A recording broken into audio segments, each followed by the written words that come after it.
Yeah, so when I talk about identity and specifically the kind of the area that I focus on now, it's helping people prove who they are online when you're not able to see them in person, right? We're all very used to the bouncer at the club or The the bouncer of the liquor club. store, if you will, right? That would take an ID or someone's bad fake ID and potentially let them in the door.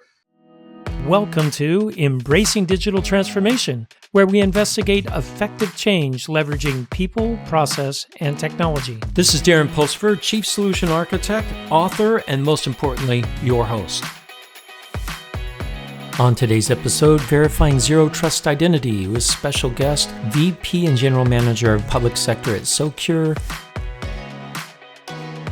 Jordan. Welcome to the show. Darren, appreciate you having me. Hey, we had, I tell you, it's been a long time since we talked. There's been a lot going on.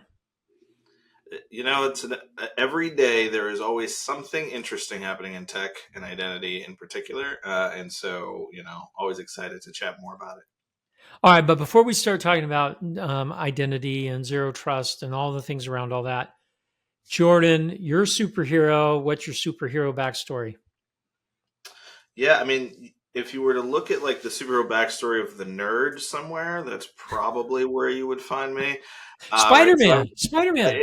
Exactly. Well, he's probably a little cooler than I was way back then.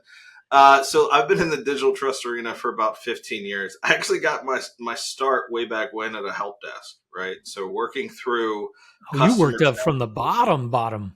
That's exactly it. My wife says it's where I learned my patience, generally. But from there, had a stint in consulting, helping both healthcare and government clients. You can say that the public sector bug hit me pretty hard there, and understanding really what it is to deliver services on behalf of the American public, which led me then to the White House, where I served for a number of years in the office of the federal CIO.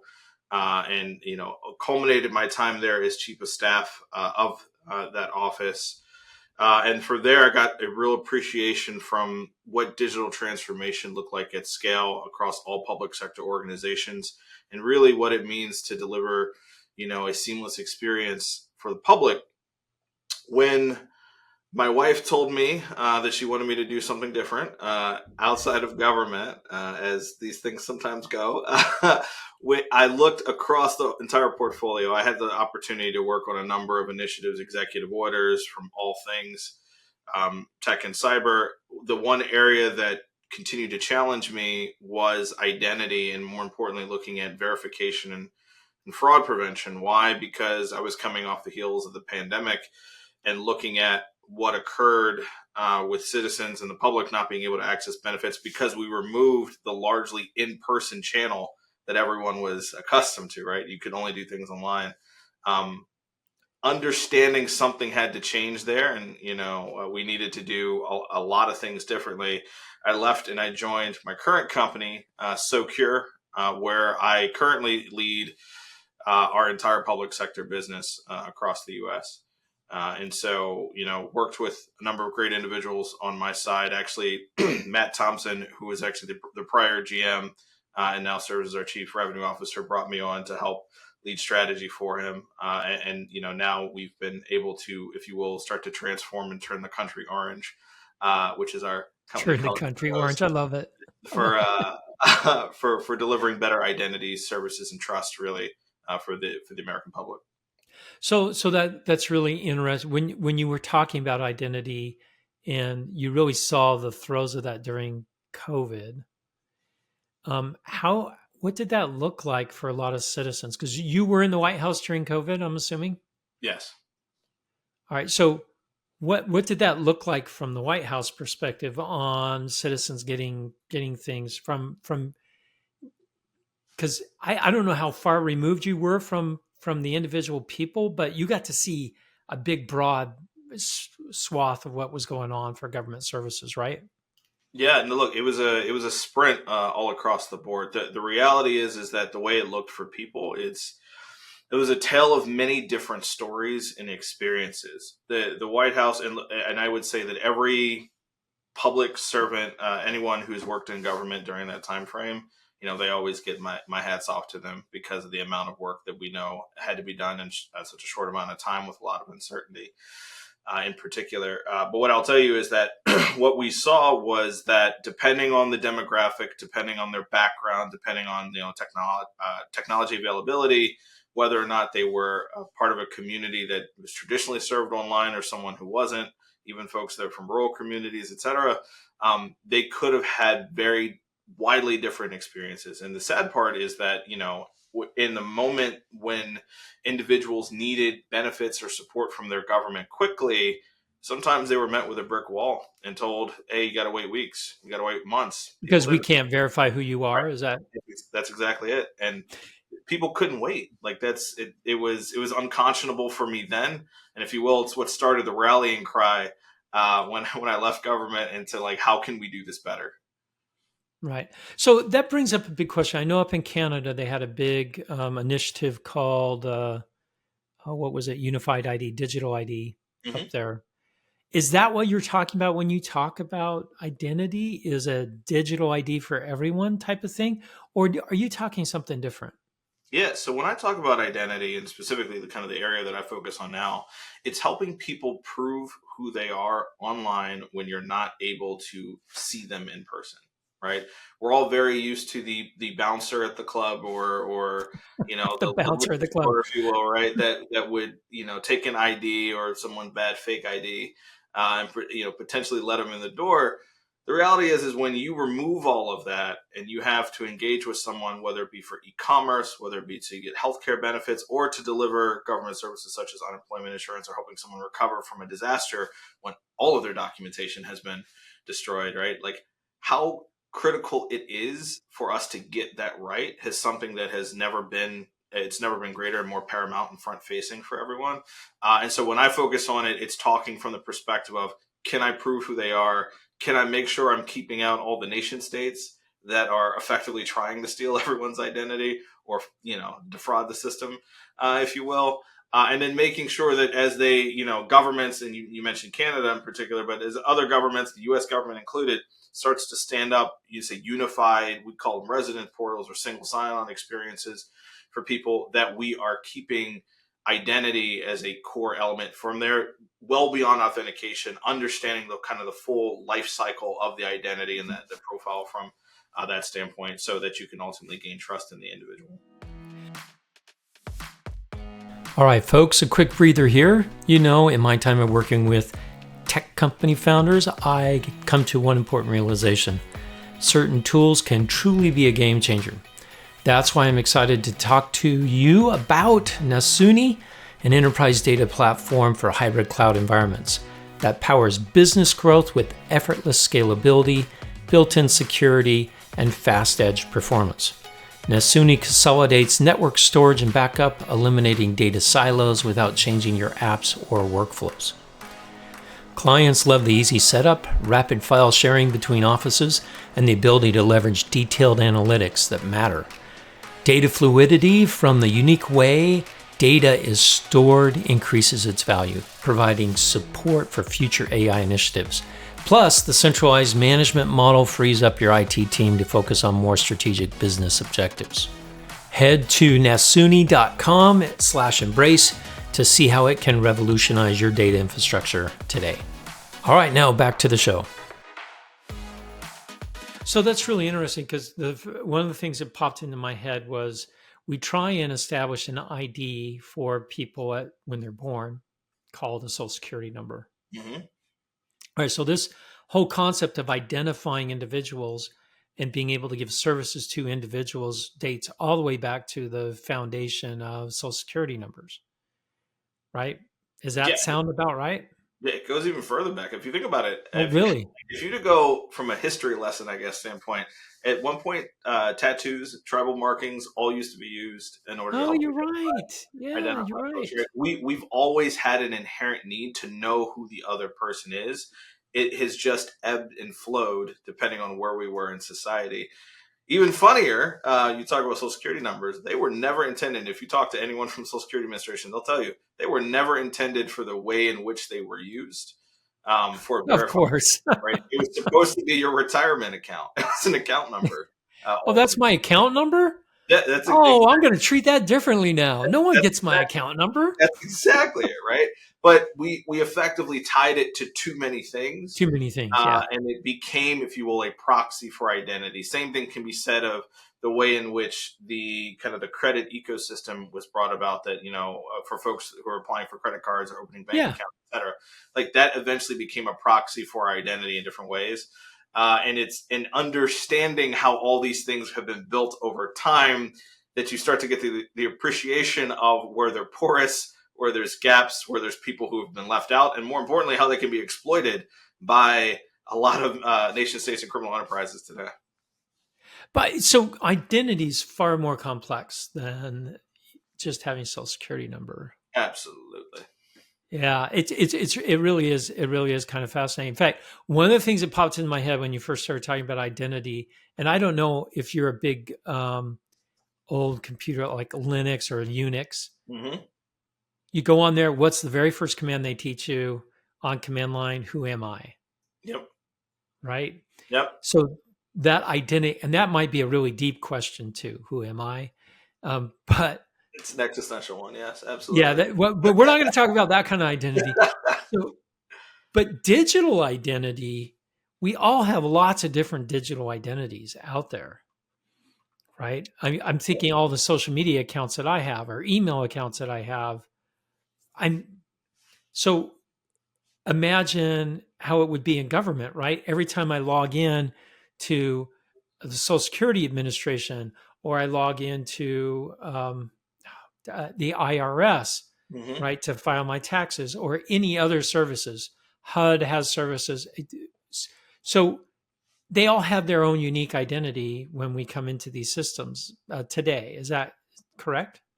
Yeah, I mean, for a number of them today, the way I would put it is that we've operated in kind of this ecosystem where identity and confirming it was bound to the real person has almost been untethered from the reality of what it is to be Darren, right? Like the Right. makeup of the various attributes and other pieces of your digital mosaic, if you will, like what constitutes Darren in that space. It's been almost separated in the way we've operated today, and that's why you see a lot of pushes, especially when you push for like a seamless customer experience or a unified experience.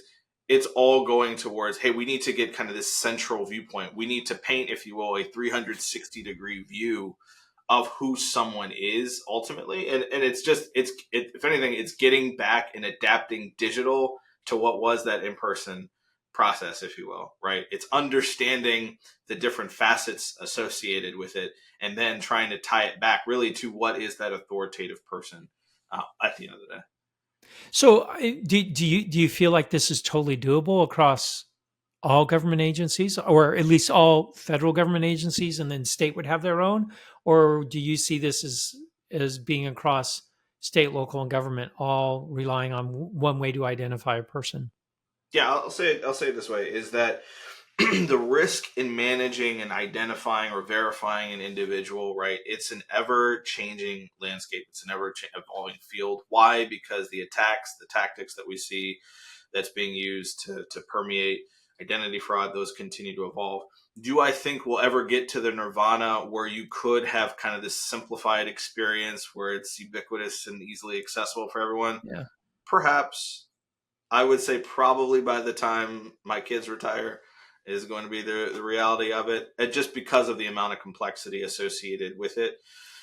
In particular, there's some pieces where it is almost in some cases better for it to be fragmented, and I can get into that from like a national security standpoint. But just in general, there's a lot of moving parts that has going towards getting to that seamless experience. I would say like advancements that have been or things that have been working for a number of years to try to drive that, like login.gov and others, are all pushing towards it. But again, I bring it all back to what does it take to verify that it is the right person, right? It's not the same as having a single sign-on experience. It's what you have to confirm is that ultimately I am always the one in possession of the identity that is being asserted. Okay. Yeah. I'm glad you brought that up. That's the main piece that has to be solved for. Right. Because a single sign on in some respects scares me. Yeah. Right. Because if someone got my identity, now they get everything. If they get one password, now they get everything. I would rather have a bunch of different passwords, but then I got to keep track of them, all that stuff. But more important than that is the verification. Yes, Is that person really who they say they are? that's Even if exactly they do have a password, is it really them? That's what you're talking about. that's exactly it, right? And the reality is that like we've basically become it's moved into more of a continuum of having to understand and constantly evaluate that it is the right person because of just the way tactics have evolved. And so it's becoming more and more critical as we watch attacks move further to left or further upstream, that we have to get this piece right. I go back to things like, and not to necessarily point on all the things that have gone wrong, but if you go to things like the MGM breach and when that occurred, right? Oh How did yeah. that occur? People will say it's social engineering, but what was it? They asked him to verify who he was via a call center. They provided information that allowed them to believe they were a different person, and then they gave them access. It was a verification problem at the end of the day.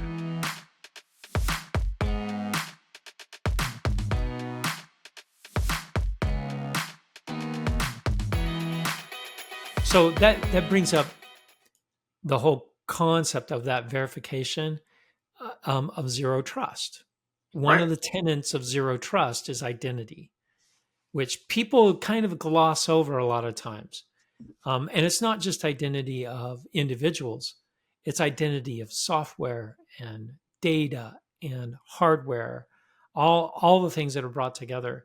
And it's continuous. It's even once I have authenticated, I still need to continually verify. Is this person still the right person? And should they have access to this at that time?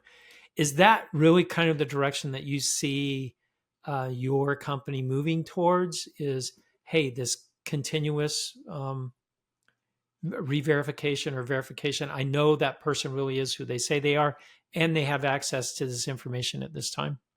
Yeah. So it's interesting because when someone would originally talk to me about zero trust, I very much took the mindset of the enterprise use case. And I spent a lot of time in government working on a lot of the early NIST Tiger teams as we were working with the standard, working with folks like Sean Connolly, and others, the CIO Council, working with Stephen Hernandez in the federal space as they were staying up with Sylvia Burns. The reality is we always focused very heavily, maybe not at every single moment, but a large part of our discussion was what was happening at the federal enterprise level. The enterprise level, how do you adopt it in particular? We very seldomly talked about what it meant to the public and how do you engage in that mindset. And if for Well, me, the if public, I mean, that's your biggest user base that, in that the, that's in the world, right? that's exactly it, right? And so what we didn't do was apply the same type of thinking because zero trust really is just it's principles and thinking and how you're Right, right, right. Yeah, yeah. tools, right? But we didn't do that in terms of what it meant for the public, what it meant for that type of engagement. I would say that if we look across what's happening in the consumer space or the public space, it is very much we're starting to adopt those types of principles, that type of zero trust like thinking into that, right? You must be able to verify who someone is. You must be able to understand whether or not it is, it was originally my identity that was used to create it. It was actually me, but at some point in time, my account that someone's attempting to take over my account, right? Engage in what we call an ATO process, where the adversary or the malicious user would do something in order to get ownership and possession, right? How are you evaluating then things like the device I'm using, an underlying piece of it, the data that I'm asserting is mine, ultimately are changing. These are all the same tenets that we talk about in zero trust at the enterprise level, but now we're starting to apply a lot of that conceptual thinking towards public sector. And what I'll tell you is that this type of thinking is not new. So it's just like the zero trust, if anyone talks about it, we've been doing this in commercial world, financial For a services, long time. for a long period of time. Yeah. It's just a different level in understanding or maturity, I would say we've embarked on. And now that, more and more organizations are kind of tuning in to understand kind of the ramifications of a lot of the decisions that have been made historically, they have the opportunity to really transform their entire operations and help them accelerate to more of I would say, a digital future. Yeah, this is, it has me worried at the same time fascinated, right?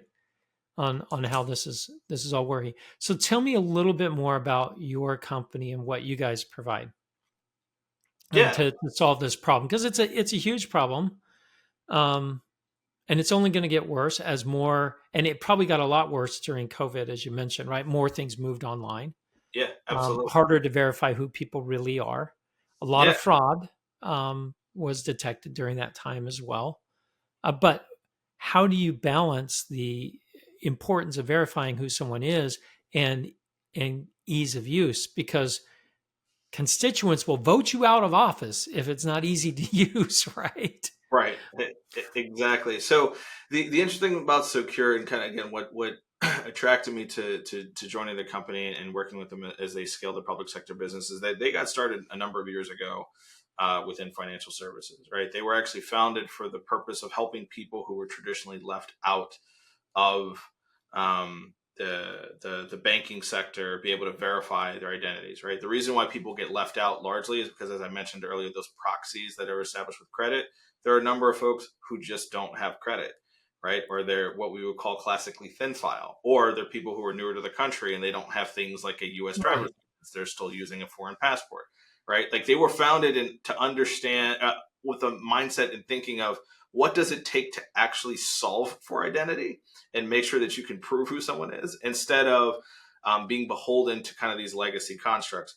Since we were founded in 2012, we've expanded to 2,600 customers across a number of verticals. We launched our public sector business in 2021. This is the time frame where I came out. Right. My business partner was already here, working in a number of capacities. But what we realized is that, or just the company broadly, they realized very early, and you can almost call them the hipsters of it, that you could leverage artificial intelligence and machine learning. And no, again, we're not, if you will, on the bandwagon, but you could leverage it at scale to better understand the pattern of what a good identity looks like.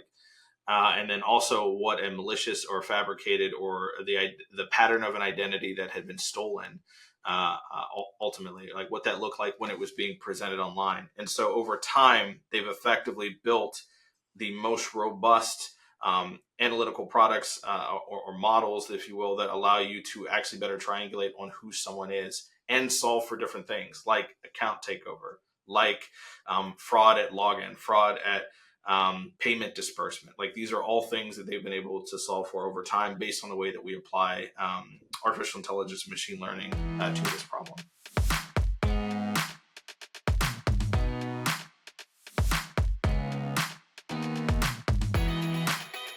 Okay, so you guys, let me restate what I think I heard you say. You guys, through the algorithms that you have, you started looking at patterns of use, patterns of login, all that stuff to identify individuals' normal patterns and see if someone was infiltrating because the patterns were different. And you started seeing common patterns, I would guess. Yeah. So, you're verifying at login and at use, is what I'm hearing. Yep, verify login at use, and it even goes well beyond that, right? Because one of the things that I mentioned that we had to solve for was also around data and how you're using data in order to validate or verify an identity, right? Can you confirm that you are incorporating more people who are outside of that credit ecosystem I mentioned in particular? Right. Yeah. So a company that was slightly obsessive in that space, we found ways in order to bring in those parts of the population. And then as with everything, because what good is a model if you're not accurate in doing it? We've been pushing the boundaries in terms of accuracy related to our model development, not only in how we verify people, but how do we detect fraud, right? So being able to get up to things such as 99% fraud capture in the riskiest 5% of users, I think it's pretty good, and it's market leading. In particular, the ability to verify 98% of people across the U.S. In particular, whereas the average, if you look at like the legacy providers that are out there, would be around 60 to 70%, maybe 80 on a good day. Right? Like we're setting effectively a new standard and bringing, again, that commercial best practice right into government, right? Into government. To really help everyone rethink what is possible. So I never have to listen to another phone call, should I serve in government again, to say that, we could. You are serving government, just not in the government. Inside of government. I'm always a forever civil servant. But like if I'm ever in a seat again, having to listen, customer service agents or listen to the phone calls of folks saying that, hey, we have an entire backlog of 20,000 people plus who could not get a benefit. And then knowing at the end of the day, that means that a family is not eating or that, they're Well, at risk of losing their home, right? Like these are all things that we don't want to see happen. And that's why, we're engaging in this space. so very interesting. I got to tease out the AI stuff a little bit more, and that is how often are you guys updating these? I'm guessing it's model driven, or is it data analytics, algorithmic driven? But you got to make adjustments to these models all the time based off of new I don't know, new patterns that are found Yeah. or new attack vectors that you're starting to see. So this is like I can't just buy your product, jam it in, and I'm done. Yeah, so it's a continuous journey that you're working with us, right? And it's not like we leave people alone as part of it. But what we've been able to build over time is almost like a network effect, right? So for every single one of our models, we actually take some of these patterns and understand the inputs across our customer base to better create like a network defense layer, if you will, so you can see insights and gain these insights. In particular, we're updating models on a regular basis, and by regular basis, I mean at the slowest we will update them. Perhaps could be quarterly, but again, I see sometimes model updates pushed out monthly or weekly, even in some cases, in order to fine tune like what we're seeing related to the pattern of fraud that we're solving for. And as with all these things, we're testing every single one that we put out for disparate impact and making sure that we're being able to solve every single protected class without disenfranchising them just because of the usage of model. Because I know that becomes a very Well, yeah, heavy. that's something no one's ever mentioned before, which I think is pretty enlightening. You guys came at this approach as we need to verify people that are unverifiable, That's it. right? So you're providing, you're actually making it easier for people to get into the system while still protecting. That's exactly. Um, That's exactly it. so I used to hear folks say that it was in government, especially that in order to stop the bad guys, in order to stop fraudsters, you just kind of had to make it too difficult for anyone to do anything, right? Like in the same but premise, cybersecurity that's always been thrown out, right? You got to throw a lot of controls at it. The reality is, in this day and age, it's a false choice, right? Like you yeah, don't I was going to actually. say that's crazy. Why would you even think that? Especially with Gen AI today, I can create a Gen AI script that can just jump through whatever hoop. Give me hoops. I'll jump through them. No one else will be able to get that service except for me, right? Exactly. So, and that's the main thing. It's been it's interesting trying to educate everyone on like the fact that these choices aren't exactly as black and white as everyone thought, but also being able to give organizations back the transparency and power or the visibility, if you will, that they've long wanted in terms of what's happening when I'm verifying someone's identity. A number of organizations I've talked with before would always say that they were experience a black box. So someone would say I would validate someone's identity, then they'd come back and say, "Yep, they're good or bad," and they would say, "Okay, but why?" They can never get the answer. They can never get the real story, right? One of the things that It's we just a gut feeling. that's exactly it, right? It's a finger in the air. We're just kind of guessing. One of the things that we promote and we do, and I push for it publicly every time I talk, is everyone should be transparent about what they're able to glean, the insights that they get, right? All those patterns, all those insights I've talked about, Yeah. we make them available to our customers so that way they have an understanding of why it is we're saying Oh, someone's good, why it is they're saying it's bad. It doesn't have to be a black box uh, in particular, but that is a shift. Not everyone is doing that it, is a huge shift. Yeah, right? that's a huge shift. Right. And So, you can go ahead. so your solution has full auditability on decisions that are recommendations. It doesn't Yeah, make that's decisions. exactly recommendations. Exactly. The control Recommendations on verification. is ultimately in control of our customers as to who they would let through or not let through. But yeah, full audibility, full transparency into what's happening. So that way, again, they can match the risk with their operating tempo with what they're attempting to accomplish. For an example, again, we'll take it. I always hate going back to the pandemic, but let's say we talked about that. That's kind of how I got into space. There was a trade-off. There was a discussion we were having, just like let the floodgates open, let people Oh have yeah, and yeah. do We did that in California. right. We let the floodgates Well, way open. that some of that did happen, but Yeah. it was a choice that every agency should be allowed to make. That's the break glass moment, Right. right? But you should be able to dial it up and dial it down depending on what's happening. And so for us, giving that back to agencies so they really have a full understanding of what it means to loosen the reins or what it means to apply more controls, and a lot of them are aiming towards more controls nowadays. It's for them, it's enlightening, but it's also an opportunity to really pivot from what they've been doing historically. This is really interesting because I've never thought of when I think of identity, I always think of the AAA, Yeah. authentication, authorization, access. Yep. I got to add a V, AAA V, verification. That's it.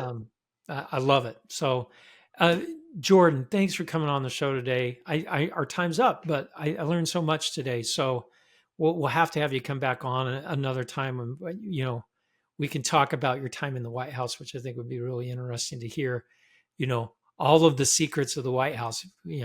Whatever you could tell. That's exactly it. As much as, and then you'll just see me disappear in the background. Darren, it's absolute pleasure being on the show. Thank you for having me. All right, thanks. Thank you for listening to Embracing Digital Transformation today. If you enjoyed our podcast, give it 5 stars on your favorite podcasting site or YouTube channel. You can find out more information about Embracing Digital Transformation at embracingdigital.org. Until next time, go out and embrace the digital revolution.